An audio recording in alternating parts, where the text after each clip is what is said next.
सो आप पहले ही क्वेश्चन के पहले ही आंसर में सिर्फ एक पॉइंट या दो पॉइंट लिखेंगे तो वो that will not give a good impression. Papers 1750 number के, उसमें बढ़िया एफर्ट मारिए। इन्हीं एग्जाम्पल को और इनके साथ जो लाइंस लिखी हुई है उनको थोड़ा सा टाइम के अकॉर्डिंग अरेंज करना था कि टाइमलाइन में महाभारत पहले आती है, पहले की घटना है तो उसको पहले लिखना था। क्वेश्चन की लाइन अलग होती है लेकिन घुमा फिरा के उन्हीं टॉपिक्स पे क्वेश्चन आते हैं। Okay, so let us start this session. This is for all those viewers who are not present in this session and will be watching this video later on. I would like to welcome all of them. First of all, I would like to introduce towards the objective of all these sessions which we are doing. So these are the sessions for students appearing for the mains exam, and we take their answer copies of essay or GS papers, and we do evaluate them, or we do live evaluation, and we clear the doubts of students as they like. And other than the evaluation, we discuss the strategies of each and every GS paper, and the topic wise and concept wise solution to each and every GS papers also. And our mentors, we are having 3-4 mentors, and our mentors are also looking forward to the optional papers also, very specifically, and we are providing solutions to optional papers also. So in this continuing this session, we will be discussing an essay written by one of our student aspirant. So that Ranveer among us, Ranveer is a mentor available among us. He will discuss this essay. The title of the essay is Knowing Others is Intelligence, Knowing Oneself is True Wisdom. So this is written by one of our aspirant named Deepak. So Ranveer will start the discussion on the essay. ये दीपक की copy का पहला ऐसे है, knowing others is intelligence and knowing one self is true wisdom. तो दीपक ने जो introduction में दो एग्जांपल्स लिखे हैं, एक तो अशोक एंड कलिंग वार और दूसरा है सिंगापुर का। दोनों एग्जांपल में इन्होंने बताया कि कैसे दोनों डिफरेंशिएट किया है इंटेलिजेंस और ट्रू विजडम में।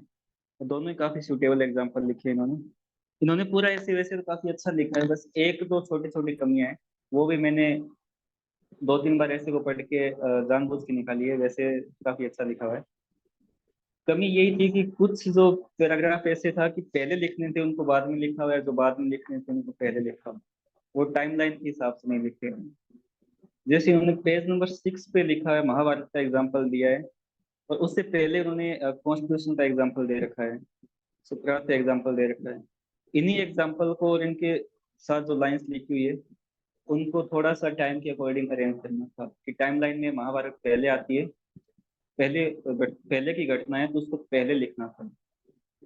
इन्होंने पेज नंबर 3 पे 2 और 3 पे इंटेलिजेंस और विजडम को डिफरेंशिएट किया, दोनों की डेफिनेशन लिखी है, जो काफी अच्छी स्टार्टिंग है ऐसे की। मतलब एग्जामिनर को ये पता लगेगा कि जो लिखने वाला कैंडिडेट है उसने दोनों का मीनिंग समझा है अच्छे से। उसके बाद में एक एक चीज उनके लेके उनके बारे में एग्जाम्पल लिखे हैं, और जैसे इन्होंने पेज नंबर 4 के बाद में एग्जाम्पल के साथ लिखना स्टार्ट किया है। पेज नंबर 5 में उन्होंने क्लाइमेट चेंज का एग्जाम्पल दिया है, तो उसमें जो CBDR common but differentiated responsibility, यहाँ से इन्होंने स्टार्ट किया एग्जाम्पल के थ्रू विजडम और नॉलेज को डिफरेंशिएट करना, कि कैसे क्लाइमेट चेंज के बारे में जानना, उसके सराउंडिंग के बारे में जानना नॉलेज है,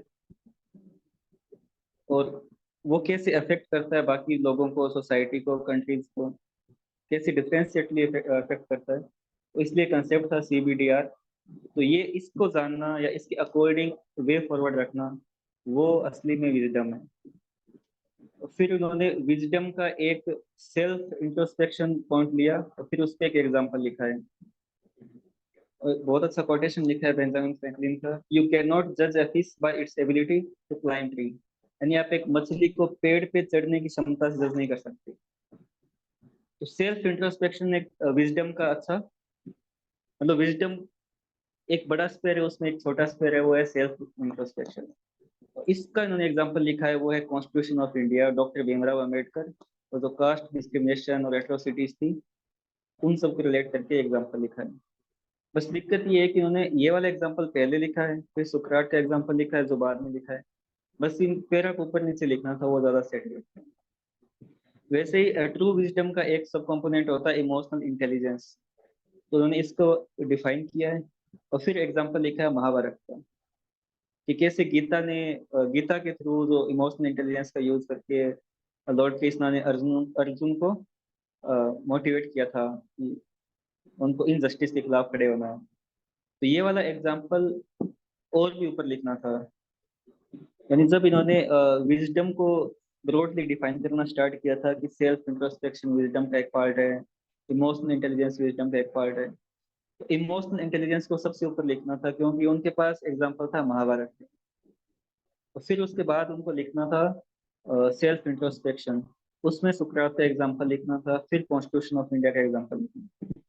बाकी उन्होंने काफी अच्छा लिखा है। और फिर लास्ट में उन्होंने ये भी बताया है कि अगर विजडम इतनी सुपीरियर है तो बाकी लोग विजडम को फॉलो क्यों नहीं करते।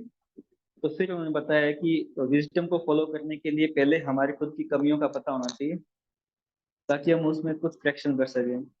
यानी कि गलतियों को एक्सेप्ट करना विजडम को फॉलो करने का पहला पार्ट है।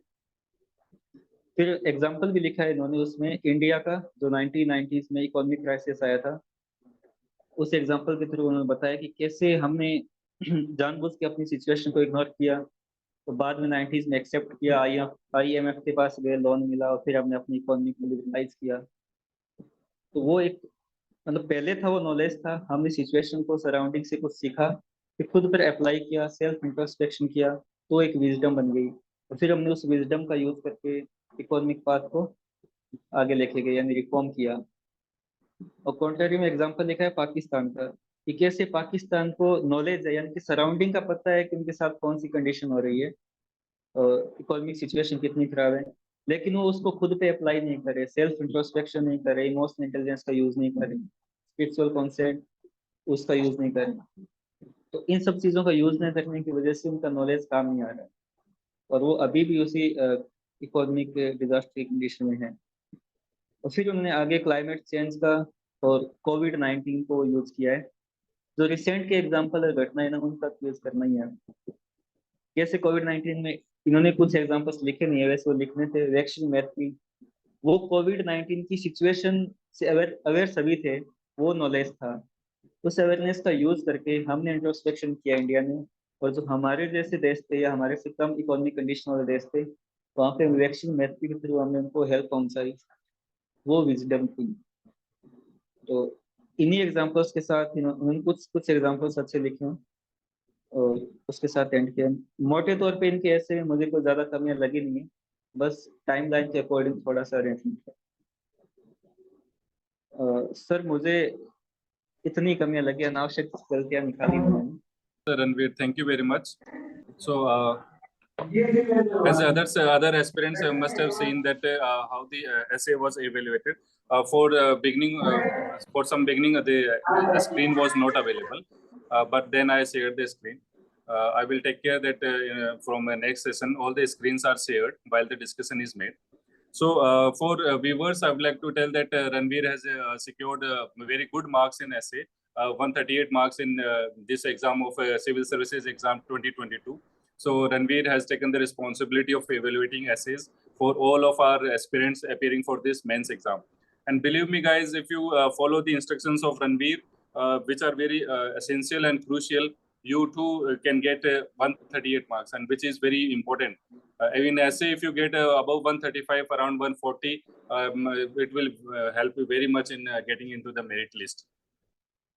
So, other than that essay, now that there is a demand from the aspirant side that we should be discussing about the GS2 governance topics and syllabus and previous year questions.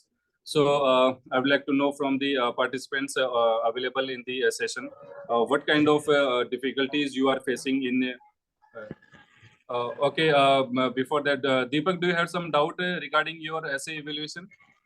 Yeah, very sorry, sir, for joining late. I was late for like 5 minutes.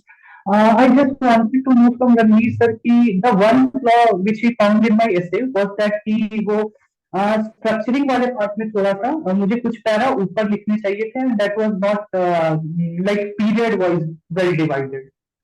उसके अलावा anything else sir? So Ranveer will answer. हाँ दीपक, वैसे तो ऐसे में कोई कमियां नहीं है, अनावश्यक कमियां निकालने का कोई फायदा नहीं है, काफी अच्छा लिखा है।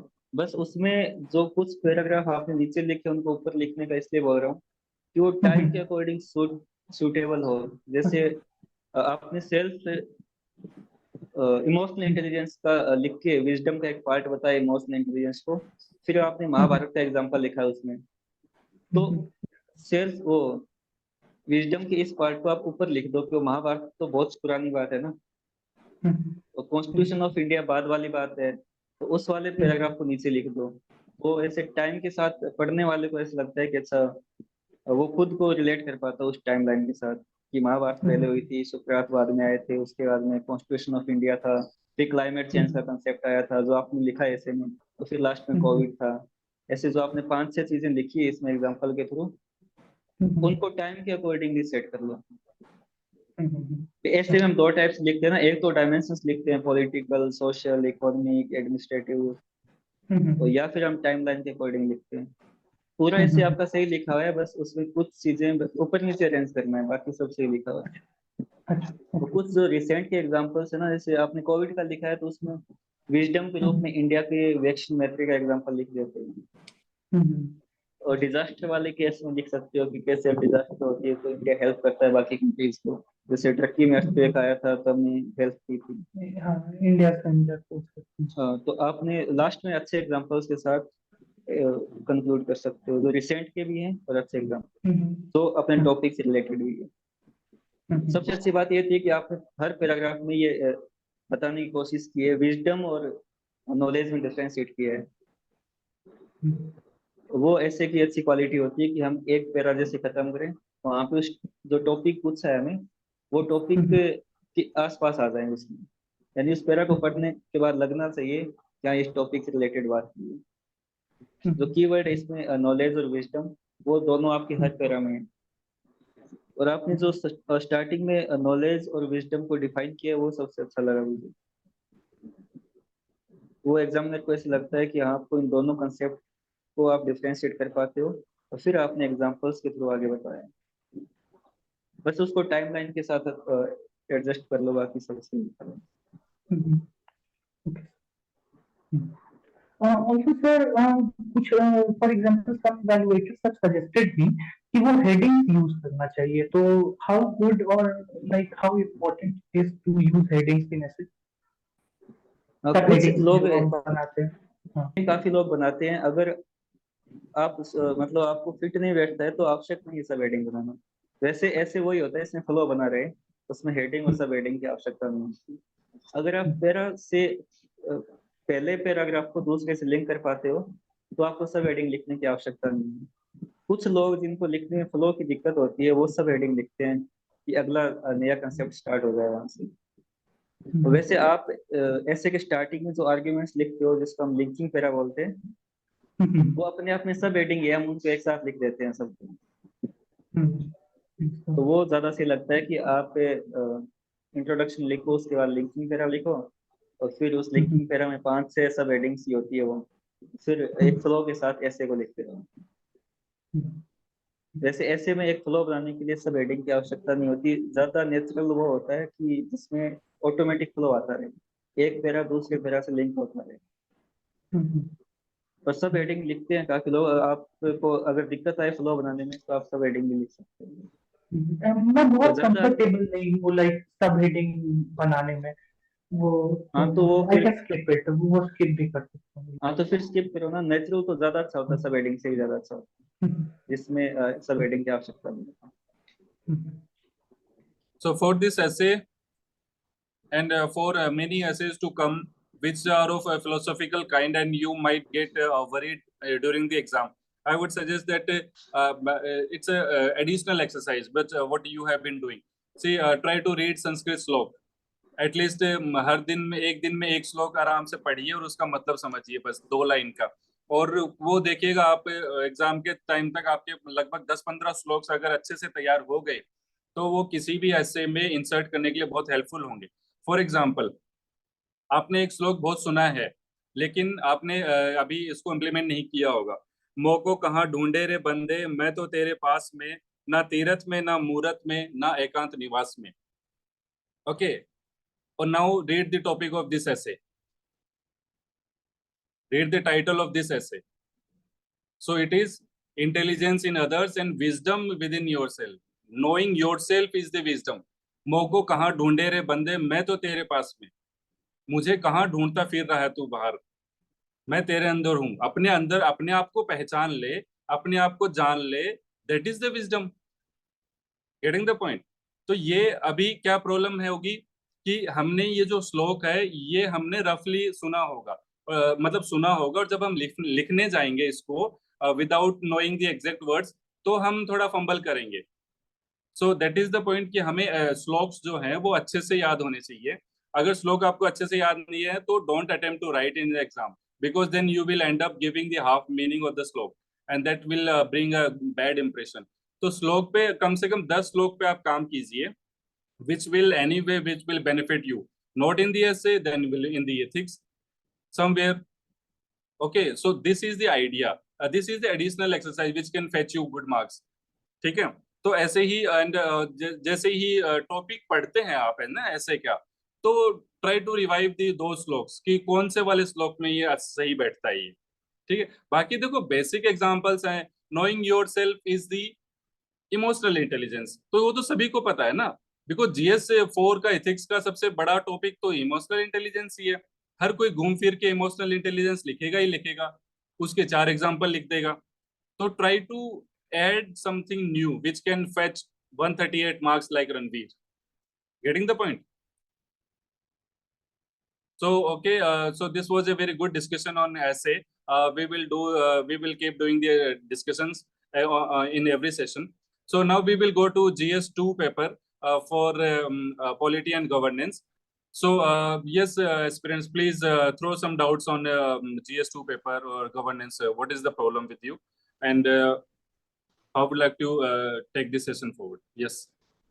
सर ये गवर्नेंस में जो पॉलिसी मेकिंग डेवलपमेंट प्रोसेस वाला जो टॉपिक है सर, उसके जो क्वेश्चंस है उसमें अगर एक बार वो समझ में आ जाए कि पॉलिसीज कैसे बनाते हैं, प्रोसेस क्या होती है, वो एक बार अच्छे से समझ में आ जाए तो उसके शायद क्वेश्चन ज्यादा अच्छे से मैं स्ट्रक्चर अच्छे से बना सकूंगा।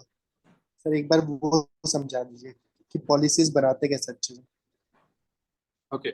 So do you have any particular question in front of you, or would you like me to start generally? Sir एक क्वेश्चन था 2019 का, in the Yes. Context of neoliberal paradigm of development planning, multi-level planning is expected to make operations cost effective and remove many implementation blockages. Discuss. Okay. So see, friends, with respect to politicians, now we are getting very new kind of terminologies, which might not be new as such, but you may not have read about them. So it becomes a new thing, and knowing that concept very well is a very crucial to answer that question. For example, here in this question, the word is neoliberal paradigm.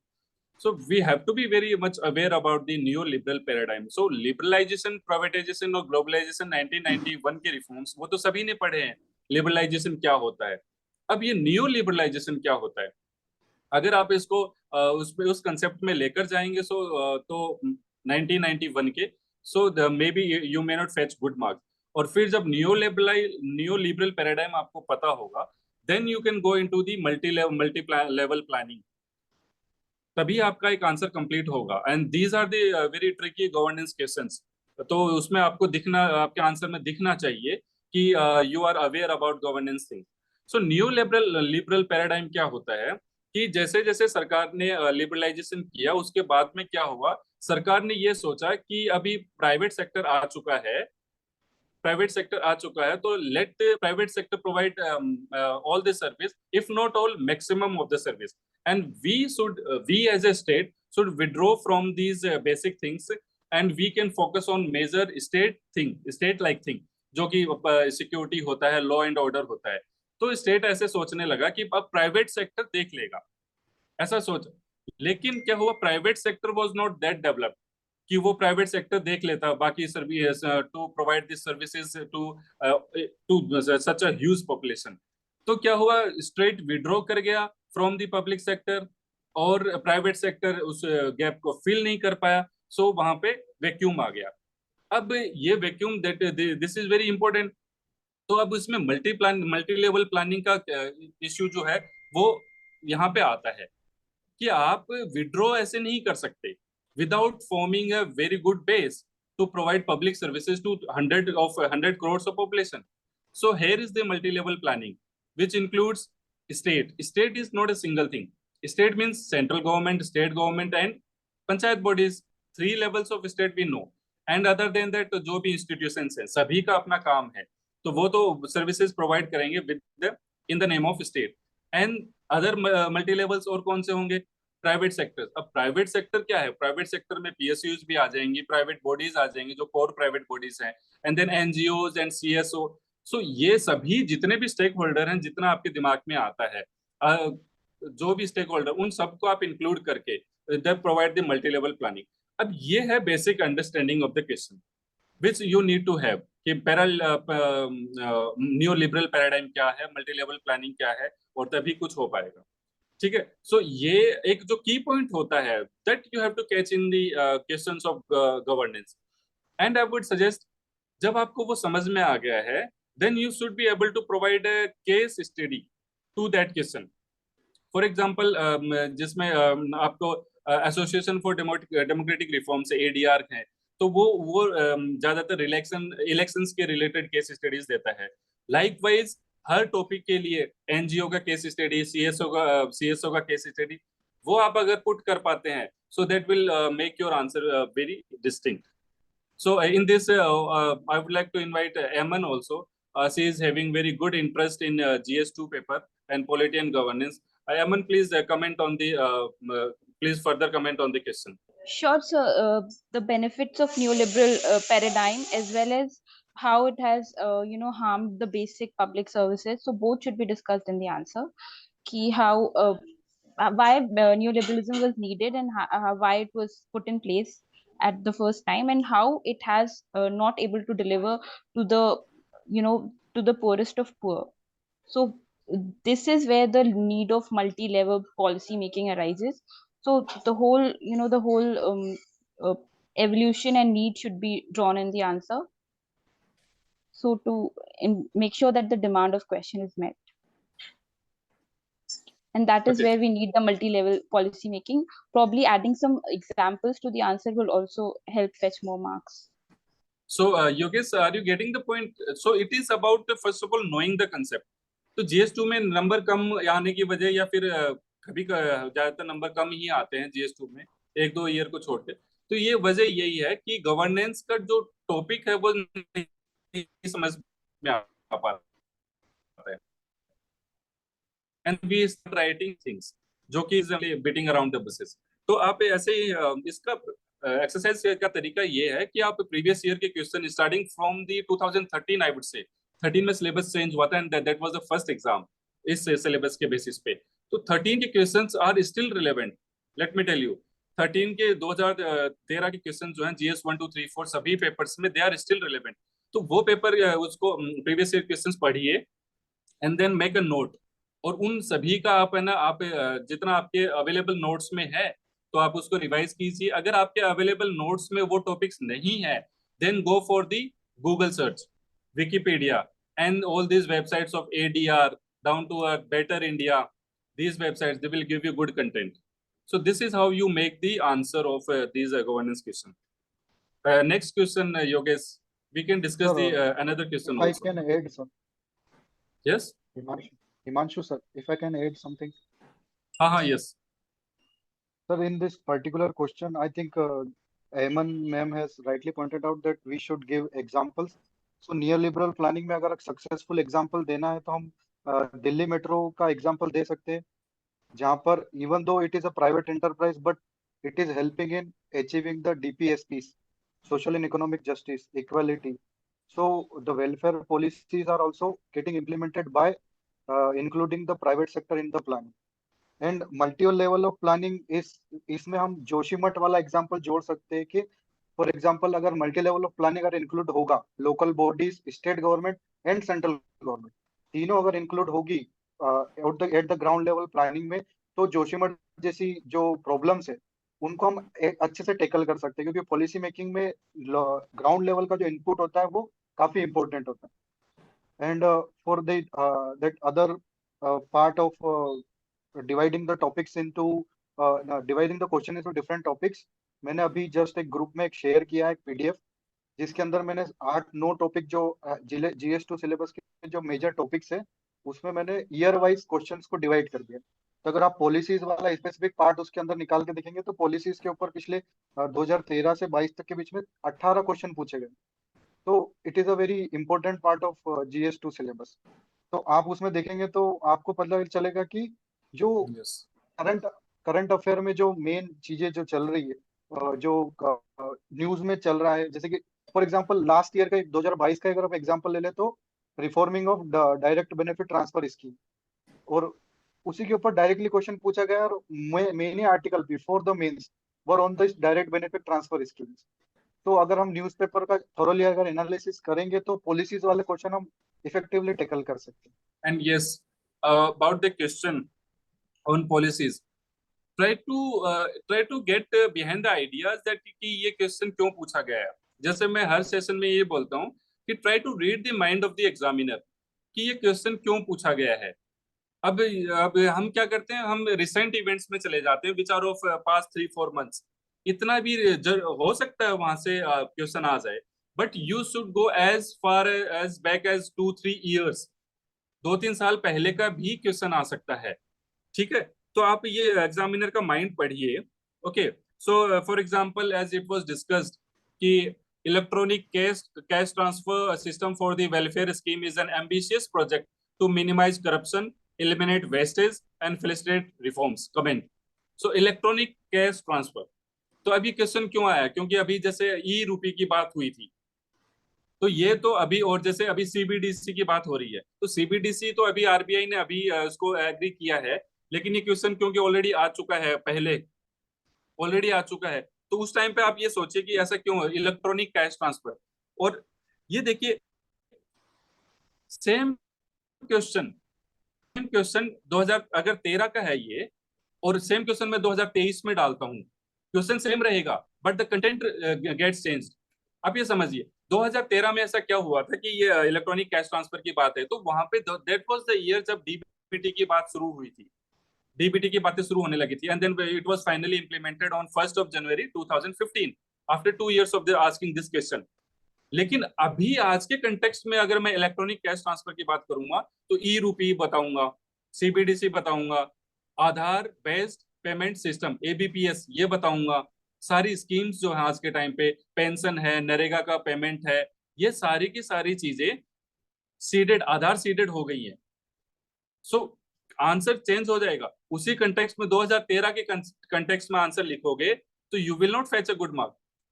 आज के context में आज के examples लिखोगे, you will fetch good marks. Other than that, I would like you to comment on each and every keyword of the question. इसमें लिखा पूछा गया है to minimize corruption, so you will have to give sub heading as M N and Himanshu told कि to minimize corruption, DBT corruption को कैसे minimise करता है। टू एलिमिनेट वेस्टेज, कैसे वेस्टेज को वेस्टेज कम करता है, घोस्ट बेनिफिशरीज को हटा देता है, कैसे जिसके लिए इंटेंडेड है, इंटेंडेड बेनिफिशियरी जिसके लिए इंटेंडेड है उसी के पास जाता है, और जिस इंटेंडेड पर्पस के लिए है उसी पर्पस के लिए ये इन्वेस्ट होता है। And felicitate reforms, so all these are the reforms, or you can bring another example to say, so these are the things कि आपको ये देखना है कि you are meeting the demand of each and every keyword। और जैसे अभी पहले वाले क्वेश्चन में था, in the neoliberal paradigm of development planning, multi-level planning is expected to make operations cost effective, so you will have to comment on कि ऐसी planning cost effective कैसे होगी। so you will have to give example, cost effective कैसे होगा। remove, and another dimension of the question is to remove many implementation blockage, implementation blockage हटाएगा। इसका example क्या है, प्रगति platform, गति शक्ति प्लेटफॉर्म, ये क्या, ये प्लेटफॉर्म क्यों बने हैं? इम्प्लीमेंटेशन ब्लॉकेज जो है उसी को हटाने के लिए तो बने हैं। और उसमें कौन कौन है? That brings to you to question कि मल्टी लेवल्स हैं उसमें। उसमें 10 मिनिस्ट्री है। ओवर द टाइम वो 10 की सारी मिनिस्ट्री इंक्लूड हो जाएंगी उसमें। अभी स्टेट्स नहीं आ गए हैं, तो अभी स्टेट्स सभी आ जाएंगे धीरे धीरे, समझ रहे? तो ये you will have to comment on each and every keyword of the question. So ऐसे करके पॉलिसी का questions you have to dissect. ठीक है Yogesh? Hello, yeah hello sir. हाँ हाँ sir, I just wanted to ask कि जो फर्स्ट वाला क्वेश्चन था जिसमें to minimize corruption to reduce wastages, तो इसमें ये तीन चार जो पार्ट्स है दे आर वेरी सिनोनिमस, तो उनका हम एक सब पार्ट नहीं बना सकते? Should we address it separately? नहीं, कौन सा सिनोनिमस है? रिफॉर्म्स वाला हो सकता है सिनोनिमस। और बट अगेन जैसे एक बार हमने डिस्कस किया था इन दी एथिक्स पेपर कि हम ABCD है उसको मर्ज करके A एंड B को एक साथ लिखते हैं और C और D को एक साथ लिखते हैं to save time. But this is not a good strategy. आप इसको अगर आप जितना डिस्क्रीट आप आंसर लिखेंगे ना, that will fetch you good marks. अच्छा sir, at times I face this problem. जैसे मैं ट्राई करता हूँ, for example if it's a 10 marker question तो उसमें दो पार्ट में डिवाइड कर लूं, एंड 15 मार्कर है तो 3 पार्ट में डिवाइड कर लूं। तो एट टाइम्स आई सीन कि 10 मार्कर में दो से ज्यादा पार्ट डिवाइड करने पे वो स्पेस का बहुत प्रॉब्लम होता है। Sir can I Okay, answer in that case, you can manage the space. Yes, Rajश्री, you would like to say something? Sir GS2 में मुझे लगता है ना, जो कीवर्ड होता है ना क्वेश्चन का, जैसे कि डिस्कस या फिर क्रिटिकली एनालाइज, एग्जामिन, GS2 में स्पेशली ये बहुत इंपॉर्टेंट होता है। और जो प्रॉब्लम दीपक रेफर कर रहे हैं कि कितने पार्ट्स वगैरह, तो दिस जो कीवर्ड है क्वेश्चन का, दैट विल गाइड यू। क्योंकि you can answer one topic, you can write a lot of things in that topic, लेकिन अगर आप वो जो क्वेश्चन है वो फॉलो करो कि डिस्कस करना है, तो आपको फिर पता चल जाएगा कि डिस्कस करना है तो फिर आपको प्रोज कॉन्स और वे फॉरवर्ड लिखना पड़ेगा। क्रिटिकली डिस्कस करना है तो फिर आपको थोड़ा कॉन्स पे ज्यादा फोकस करना पड़ेगा। तो ये जो क्वेश्चन की डिमांड है ना, वो बहुत ज्यादा इंपॉर्टेंट हो जाती है, स्पेशली GS2 में। बिकॉज GS2 में जो टॉपिक्स है वो बहुत जेनरिक है। अगर चाइल्ड पे क्वेश्चन पूछा है, चिल्ड्रन पे क्वेश्चन पूछा गया है ना, तो फिर you can write a lot of things, but if you try to follow the demand of the question, then then making sub parts becomes very easy. Yes. जैसे कि पिछले बार क्वेश्चन था कि चिल्ड्रन पे कुछ क्वेश्चन था कि कुछ जो राइट टू एजुकेशन पे था कि वो सही से सोशली उसका इफेक्ट कम दिख रहा है, तो फिर आपको सोशल एस्पेक्ट पे ज्यादा, उसके टेक्निकल, वो जो राइट टू एजुकेशन एक्ट है उसके टेक्निकल एस्पेक्ट्स पे तो आपको नहीं फोकस करना है। तो ये आपको क्वेश्चन की डिमांड से समझ जाएगा कि यू हैव टू, फिर आपको सोशली बताना है कि कहाँ कहाँ लैगिंग हो रही है, रीजनल डिस्पैरिटीज है, जेंडर वाइज डिस्पैरिटीज है, ये सब आप लिख सकते हो। तो it's not about making parts, that doesn't, वहां पे उसका रेलेवेंस बहुत कम हो जाता है फिर। और GS2 का इन जनरल भी ऐसा है ना कि बहुत फिक्स टॉपिक्स है और हर साल क्वेश्चंस आते हैं और घुमा, मतलब क्वेश्चन की लाइन अलग होती है लेकिन घुमा फिरा के उन्हीं टॉपिक्स पे क्वेश्चन आते हैं। जैसे वल्नरेबल सेक्शंस हो गया, तो पिछले साल डिसेबल्ड आया और चिल्ड्रन आया, इस साल में भी ट्राइब्स आ जाए या शेड्यूल कास्ट आ जाए। और Yes. इसके लिए आपके पास सिर्फ कुछ पॉइंटर्स तैयार होने चाहिए कि हर सेक्शन की प्रॉब्लम्स क्या है, उनके लिए गवर्नमेंट स्कीम्स क्या है, और वो इम्प्लीमेंटेशन में प्रॉब्लम क्या है और आगे क्या कर सकते हैं। और एक दो एग्जांपल्स, जैसे कि गरिमा लोहिया मैम ने बताया था कि उन्होंने जो डिसेबल्ड वाला क्वेश्चन था, तो उसमें वो आंसर के स्टार्टिंग में ही एक एग्जांपल दे दिया उन्होंने कि कैसे किसी ऑफिसर को एयरपोर्ट पे रोका गया फॉर बीइंग डिसेबल्ड और उनको प्रोस्थेटिक लेग निकालना बोला। तो she wrote that as her introduction, so this makes her answer very very unique, right? तो if you prepare such examples, intros and conclusions beforehand, तो फिर क्वेश्चन की डिमांड के साथ खेलना बहुत इजी हो जाता है। So as we discussed, if you remember the very first lecture on we took on orientation of how this session or these sessions would go. आप वो पहला वीडियो देखें तो आप देखेंगे कि सभी मेंटर्स ने इस चीज पर डिस्कशन किया था that we should have one ready example and one ready case study with respect to each and every point of syllabus. NGO का एक example case study, civil societies का एक, प्रेशर ग्रुप्स का एक, पॉवर्टी एंड हंगर का एक, disabled के लिए एक ट्राइबल्स के लिए, सभी के लिए एक एक example if you have ready ना, so जैसे जैसे राजश्री ने मेंशन किया, if you have that example already made up in your mind with respect to disabled persons, then you will directly hit in the introduction itself. Introduction he attractive होगा तो आप examiner समझ जाएगा that you have catch the demand of the question. ठीक है yes sir. And sir GS2 में ये भी है कि बहुत ज्यादा करंट ओरिएंटेड, मतलब क्वेश्चन जेनरिक दिखेगा Yes. लेकिन करंट ओरिएंटेड, जैसे कि गवर्नर के पावर्स को लेके पिछले साल बहुत न्यूज थी, but they did not ask about breach of powers, they asked what are the legislative powers of governor. तो इट इज जस्ट कि हम ऑलरेडी प्रिपेयर्ड होते हैं, हमारे पास कंटेंट होता है, लेकिन क्वेश्चन देख के डर जाते हैं। तो GS2 में यही है कि आप Yes. वही कंटेंट डालो, बस थोड़ा ट्विस्ट करो अकॉर्डिंग टू क्या पूछा है, कि लेजिस्लेटिव पावर्स पूछे हैं तो वो लिख दो। इट्स नॉट अबाउट कि दे आर यूजिंग और miss using it.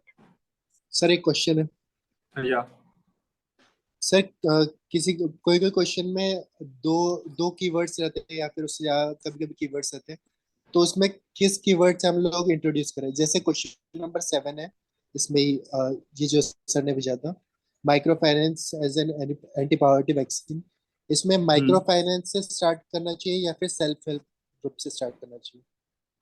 okay, for a full audience I would like to read the question. Microfinance as an anti-poverty vaccine is aimed at asset creation and income security of the rural poor in India. Evaluate the role of self-help groups in achieving the twin objectives along with empowering women in rural India. So, yes, Yogesh is very much right that there are too many keywords into this. One is microfinance. Second, you can take it as anti-poverty vaccine. Third, you can take as a asset creation, income security, इसको एक मान लेते हैं. And then for rural poor, एक subset है rural poor, but फिर question के आगे उन्होंने पूछा empowering women, तो ये एक और सबसेट बन गया. रूरल पुअर में तो मेन और वुमेन दोनों आ जाएंगे, लेकिन evaluate you have to evaluate the role of SHG in empowering women, तो ये एक और सबसेट बन गया. और फिर एक सेल्फ हेल्प ग्रुप, तो अगर बाद में ये एक और कीवर्ड है in achieving the twin objectives along with empowering women. तो काफी कंफ्यूजिंग हो गया. नाउ सी, यहाँ पर हमें पूरा का पूरा यहाँ पे self help group is the main word, because you have to evaluate the role of self help group in achieving twin objectives. तो ऑब्जेक्टिव दो हैं सेल्फ हेल्प ग्रुप के, जो है one is asset creation and another is income security. इसी में दिया है self help group. Now when you see the concept of self help group which came in around 1992, और जितने भी आप आर्टिकल्स पढ़े या फिर अपने करंट अफेयर्स पढ़े, you will always see that self help group के साथ में linkage bank linkage programme PLP include किया जाता है. तो सेल्फ हेल्प ग्रुप का जो कॉन्सेप्ट है that evolve around the micro finance only. So आपका यहाँ पर कीवर्ड सेल्फ हेल्प ग्रुप है, no doubt, but if you have prepared an example और case study which includes micro finance, then you will be able to hit 2 targets with 1 arrow.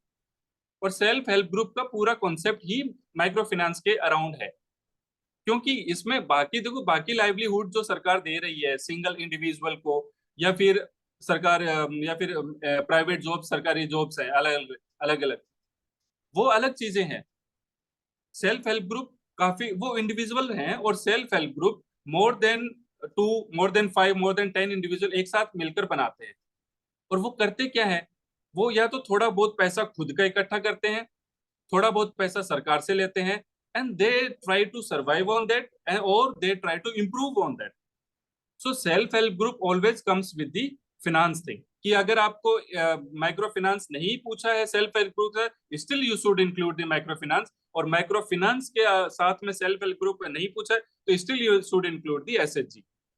Yes Rajshree. हाँ योगेश, यहाँ कैसा है ना, सेल्फ हेल्प ग्रुप सिलेबस का एक topic है, और उससे रिलेटेड जितने भी क्वेश्चंस PYQs में है, आप नोटिस करोगे कि सारे माइक्रो फाइनेंस पे बेस्ड है. माइक्रो फाइनेंस पे बहुत बार पूछा गया है. तो सर ने करेक्टली बोला कि SHG is based on micro finance. और आप बोल रहे थे कि फोकस किस पे करना है स्पेशली स्टार्ट करते वक्त, तो आपके सिलेबस के टॉपिक पे कीजिए कि सिलेबस में माइक्रो फाइनेंस नहीं है, एसएचजी है, right. Micro finance is a subset of SHG, कि उसका मतलब एसएचजी के थ्रू माइक्रो फाइनेंस प्रमोट हुआ है, तो you can always start with SHG, और फिर इंट्रोडक्शन में ही माइक्रो फाइनेंस भी इंक्लूड करो कि how is SHG has prove to be a great tool to provide micro finance. Okay. तो सिलेबस का जो टॉपिक है ना, एथिक्स में भी ये लागू होता है, जीएस 2 में भी, कि आप पहले देखो कि क्वेश्चन किस सिलेबस के किस टॉपिक पे पूछा गया है, फिर वहां पे फोकस करो तो आपका आंसर लिखना इजी हो जाएगा। ठीक है। सर मुझे एक चीज ऐड करनी है, जैसे राजश्री ने बोला कि बिकॉज वो सेल्फ हेल्प ग्रुप सिलेबस का टॉपिक है, तो ऑब्वियसली वो सबसे बड़ा कीवर्ड है यहाँ पे, और हमें उसको रिलेट करना है with asset creation and income security, जो दो सब कीवर्ड्स हैं, in light of empowerment of women in rural India. ये सारी चीजों का ध्यान में रख के पॉइंट क्रिएट करना है। बट अगर आप माइक्रो फाइनेंस के बारे में कुछ लिखना चाहते हैं, तो या फिर लाइक राजश्री सजेस्टेड कि आप इंट्रोडक्शन में माइक्रो फाइनेंस डाल दो, या आप एक छोटा सा डायग्राम बना सकते हो how micro finance works and how self help group helps to create those micro finance organisations in the rural ecosystem. तो एक छोटा सा डायग्राम वुड हेल्प, आपको भी हेल्प करेगा इन generating more points in the paper and और would फिर B ऐसे मोर भी कर प्रेजेंटेबल आल्सो। ऐसे भी कर सकते कि एसेट क्रिएशन के बारे में बात करते करते ही उसे वुमेन एम्पावरमेंट से लिंक कर दो, सो दैट हाँ, यू नो अलग से पॉइंट्स नहीं बनाने पड़ेंगे आपको। या इनकम सिक्योरिटी विमेन के लिए सब around 80% of एसएचजीज are all women एसएचजीज right in India, तो वो विमेन एम्पावरमेंट से ही रिलेटेड है, तो वो दोनों टॉपिक को आप विमेन एम्पावरमेंट से रिलेट कर दो, एक फ्लो चार्ट बना दो, तो एग्जामिनर के लिए भी समझना इजी हो जाएगा कि you know the topic well. So I hope we were able to clear some doubts regarding the policy questions of GS2. And in next sessions also we can take a GS2 governance. There is no problem. So we are left with some time. We will discuss what Aman prepared for this ethics evaluation. So Aman, you can go ahead. sure sir. Sir, I would request Yogesh to bring that paper on screen. Sir मुझे योगेश से ये पूछना था कि वो पहले part 2 करते हैं या पार्ट 1 करते हैं? मैं पार्ट 2 करता हूँ पहले। हाँ, वो आपके पेपर में क्लियरली रिफ्लेक्ट हो रहा है in terms of presentation, in terms of writing, in terms of the content also. आपका केस स्टडीज अच्छे हैं, और पेपर 1 पार्ट 1 के जो आप आंसर्स लिख रहे हैं, वो इट्स मोर लाइक आप पेपर कंप्लीशन कर रहे हैं, पॉइंट्स बहुत छोटे हैं और आप जल्दी जल्दी उसको फिल कर रहे हैं, और आंसर्स में भी आप पेजेस को फिल नहीं कर रहे हैं। तो आपकी जो भी तरीका है करने का, बट आई वुड सजेस्ट कि आपके जो पहले के 5 पेजेस है वो ऐसे नहीं लिखना चाहिए कि आप you are somehow just completing filling the Right. Pages, जो कि समझ आ रहा है इस पेपर में कि आप पहले आपने पार्ट 2 किया है और पार्ट 1 आपने बस जल्दी जल्दी फिनिश किया है। दूसरी इम्पोर्टेंट चीज मुझे ये लगी कि कहीं कहीं आप क्वेश्चन की डिमांड को मिस कर रहे हैं, जैसे कि 1B का क्वेश्चन आपको पूछ क्या रहा है, आप एक बार पढ़ेंगे? If a law is unjust, a man is not only right to disobey it, he is obligated to do so. Discuss. जी, तो आपने यहाँ पे लॉ और एथिक्स के बारे में लिखा है, आपने लिखा है कि कैसे एथिक्स लॉ को अफेक्ट करता है, और लॉ एथिक्स को अफेक्ट करता है, और कैसे सोसाइटी इवॉल्व होती है, एथिक्स इवॉल्व होता है, लॉ इवॉल्व होता है, but none of it is related to the question. I understand ये आपका लास्ट ईयर का पेपर है, so obviously you would have improved a lot. So this whatever you have written in your answer is not directly related to the question. दूसरी चीज ये है क्योंकि आपका टाइम का कंस्ट्रेंट होगा, इस वजह से यू माइट हैव जल्दी जल्दी filled the pages. So what the examiner is asking you is, if a law is unjust, man is not wrong to disobey, rather he is right, and also he is obligated to do so. But what you have written is not directly related to the question. आप इसको बाद में पढ़िएगा, you will realize it. और I have also seen कि आपके pages भी fill नहीं हो रहे हैं, because आप एक पेज लिख रहे हैं और next page में you have just you hardly finish one and a half page. Again because आप पहला part बाद में कर रहे हैं। कहीं कहीं मुझे ऐसा लगा कि आप you can use more examples but you are not using it. और जो पेज फिलिंग एक्सरसाइज, आप 2B वाला क्वेश्चन देखिए एक बार, इसमें जो आप पॉइंट्स लिख रहे हैं फ्लो चार्ट में भी, तो उसको थोड़ा कंप्लीट करिए, और this whole diagram giving whole page, first page to this diagram, it gives an impression कि आप सिर्फ पेज भर रहे हैं in 2B, और next page में you wrote something and then you finished it off. So make sure कि आपके एटलीस्ट पहले के 5 आंसर्स ऐसे लगे कि आपने दिल से लिखा है, which I think is missing, and I feel really bad because आपका कंटेंट अच्छा है और अंडरस्टैंडिंग भी अच्छी है, वो आपके कंटेंट से समझ में आ रहा है, एग्जाम्पल से भी समझ में आ रहा है।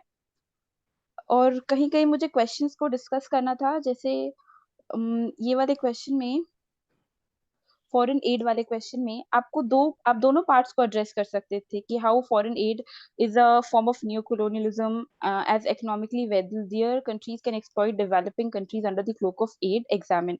You can also write ki how foreign aid is also a right of these countries because they have been exploited for so many years, and how some of the countries have been able to improve because of the foreign aid they have achieved.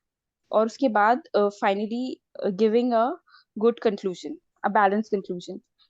Also, in your question number 4B, you could have used more good examples because यहाँ पे examples का scope बहुत ज़्यादा है, but again I understand क्योंकि आपको time की कमी थी, you somehow just completed the answer, and these are the like part 1 of the text paper is something जहाँ पे लोगों को अच्छे marks नहीं आते, but just in case आप एक अच्छा time दे रहे हो और अच्छे example, अच्छा content लिख रहे हो, you can improve your marks drastically.